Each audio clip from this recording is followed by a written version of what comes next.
அனைவருக்கும் வணக்கம். நான் உங்கள் சித்த மருத்துவர் சாலை ஜெயகல்பனா.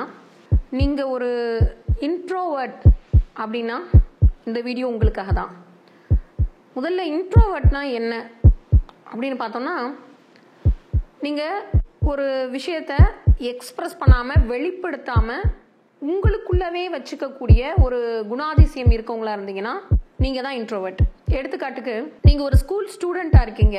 உங்களுக்கு ஒரு கேள்விக்கான பதில் தெரியுது. உங்கள் ஆசிரியர் ஒரு கேள்வி கேட்குறாரு. அந்த கேள்விக்கான பதில் முழுக்க உங்களுக்கு ரொம்ப நல்லாவே தெரியும். ஆனால் கை தூக்கி அந்த கேள்விக்கான பதில் சொல்கிறதுக்கான தைரியம் உங்களுக்கு வராது.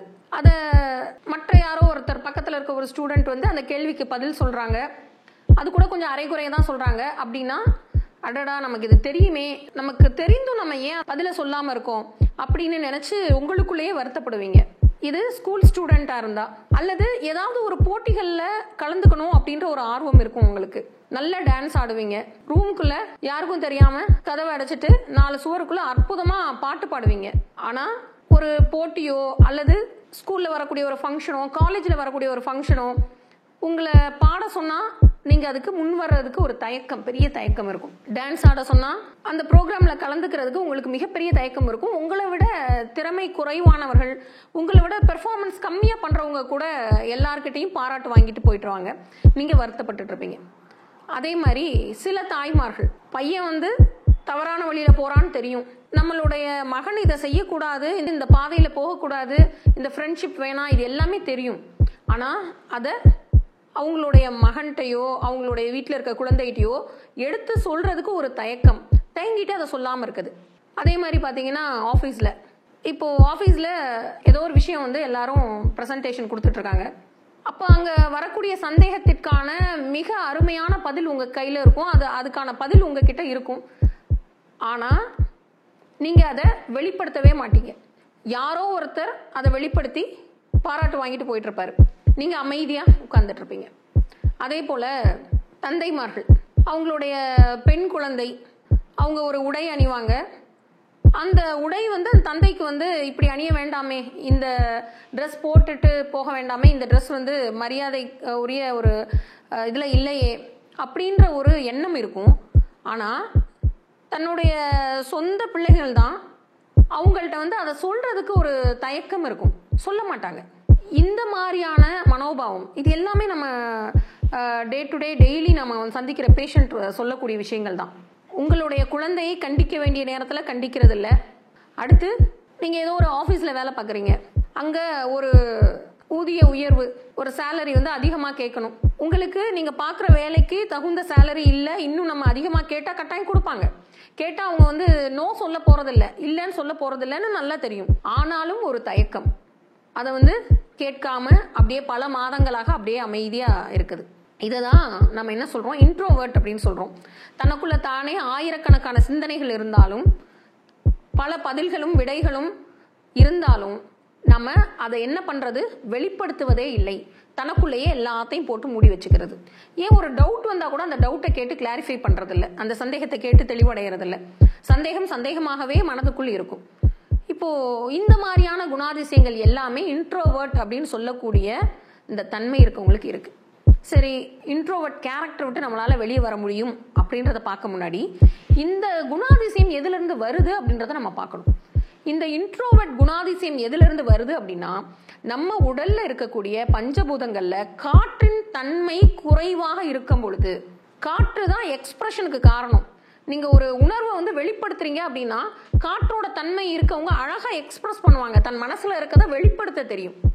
ஆனால் இன்ட்ரோவர்ட் கேரக்டர் என்ன பண்ணுவாங்க அப்படின்னா, தான் என்ன நினைக்கிறோம் அப்படின்றத உள்ளேயே வச்சுக்குவாங்க, வெளிப்படுத்தவே மாட்டாங்க. இந்த ஒன் சைடட் லவ்னு சொல்லக்கூடிய இந்த முரளி அந்த மாதிரியான ஆக்டர்ஸோடைய ஒரு காதல் மாதிரி தனக்குள்ளவே எல்லாத்தையும் வச்சுருப்பாங்க, ஆனால் எப்போவுமே வெளிப்படுத்தவே மாட்டாங்க. அப்போது இந்த இன்ட்ரோவர்ட் கேரக்டர் எதனால் வருதுன்னா, காற்று தன்மையுடைய குறைவினால் வருகிறது. பஞ்சபூதங்களில் காற்று குறைவாக இருக்கும் பொழுது நீங்கள் நினைப்பதை உங்களால் வெளிப்படுத்த முடியாது. உங்களுக்கு இருக்கக்கூடிய சந்தேகங்களை உங்களால் கேட்டு தெளிவு பெற முடியாது. உங்களுக்கு இருக்கக்கூடிய திறமைகளை உங்களால் வெளிப்படுத்த முடியாது.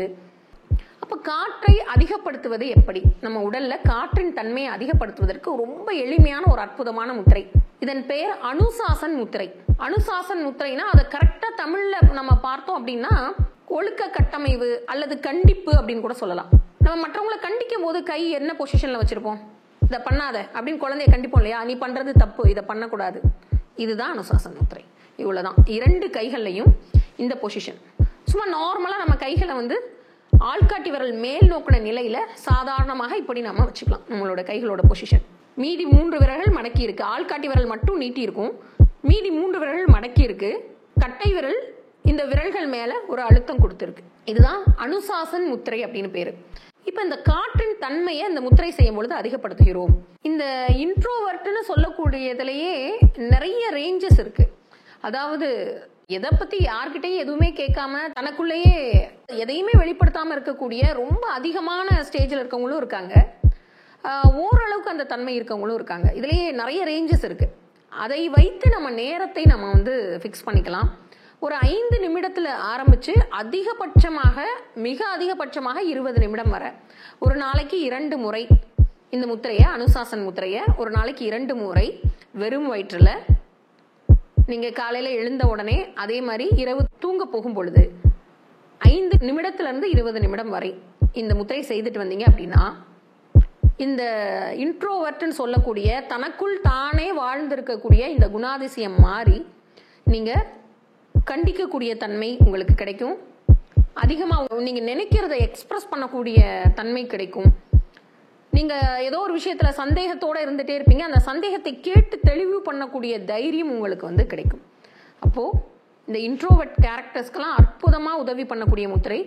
காம்படிஷனோ அல்லது நீங்க காலேஜ்ல படிச்சுட்டு இருக்கீங்க, ஏதோ ஒரு பேச்சு போட்டியோ ஏதோ ஒரு விஷயத்துல நீங்க பேசணும் அப்படின்னா அதற்கு முன்னர் தயாராகும் போது கூட நீங்க இந்த அனுசாசன் முத்திரையை செய்யலாம்.